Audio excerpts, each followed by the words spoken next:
Good morning, students.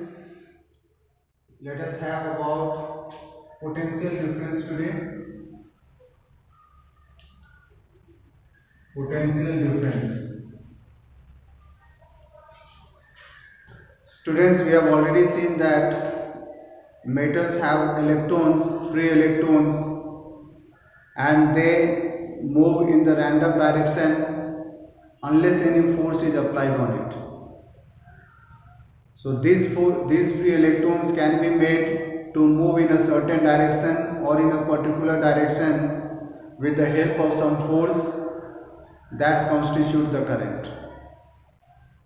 Because it is necessary for an electric current to be constituted if the electrons move in any particular direction, and that can be done with the help of a source of current, because we need to connect that wire to the sources of current so as to make the electrons to move in the certain direction.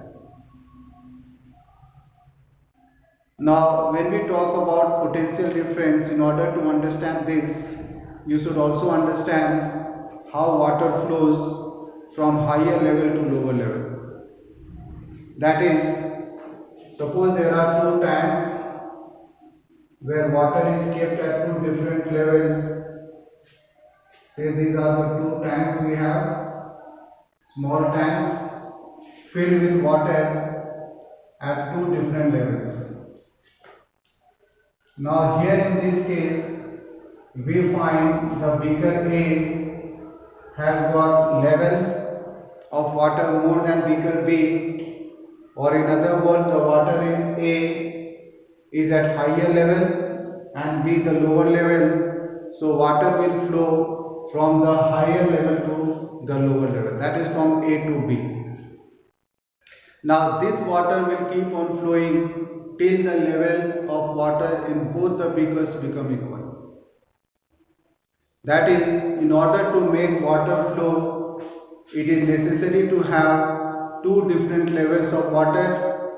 That is, there should be some differences in the level. In the same manner, in order to flow the current, there should also be differences, and this difference should be in potential. Like you can see, in water we have two different levels, so that water can flow from higher to lower level. Same will be the case for the current also. To make the current flow, we require two different potential, that is higher potential and lower potential. And this difference in the potential is called potential difference. It is because of this potential difference that the current continuously flow, and it flows from the higher potential to the lower potential. So it is the battery or the sources of current that will maintain the potential difference between the ends of the container, not the container, sorry, between the ends of the conductor, and that makes the current to flow. Now when you remove this battery, again there is no potential difference left, that is, the potential difference becomes zero and we find no current is flowing through it. So the work of the battery or cell is to maintain the potential difference for continuous current to flow. You should know one thing here, that current flows always from higher potential to lower potential. Let us have a look into this example. Suppose there is a cell, say this is a dry cell with the two ends.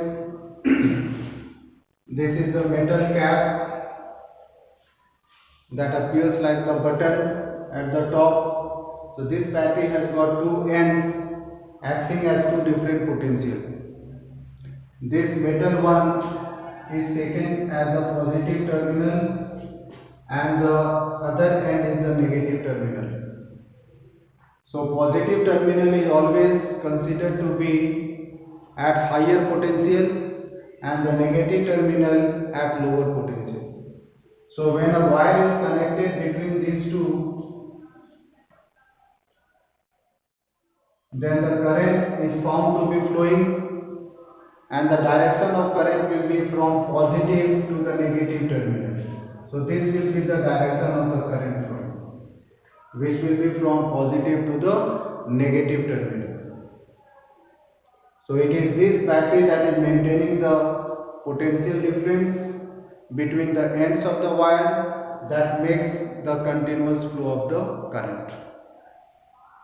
And it is this battery which has the EMF, which is called electromotive force, a force required to maintain the direction of the current that constitute the electric current.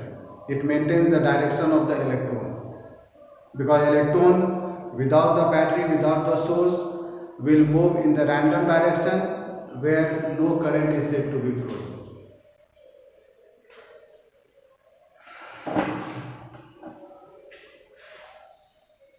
So we can say that the cell or the other sources of current has one big role to play, that is they maintain the potential difference.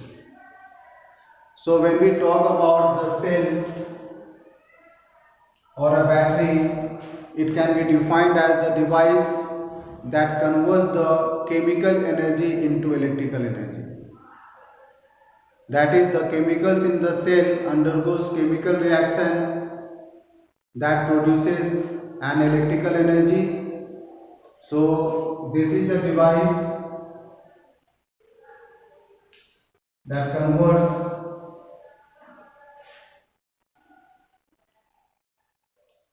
chemical energy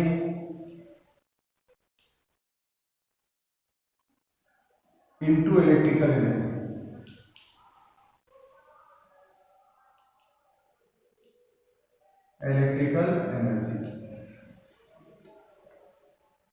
Now talking about the cell, you should know cell is of two types. First type is primary cell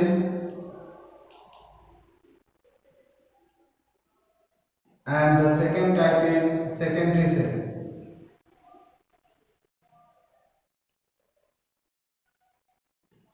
So primary cell is the cell where the chemicals once used up cannot be restored, and so this kind of dry cell can never be used once the chemical is used up. That means this cell has to be then disposed of, has to be thrown. This cell will be of no use anymore because of no chemicals left in it. So such kind of cell that can be used only once, as long as the chemicals are stored, chemicals are present, such cell is called the primary cell. On the other hand, secondary cell, where the chemicals can be restored with the help of electrical energy. That is, it can be recharged. So it is recharged to restore the chemicals in it, so it can be used several times.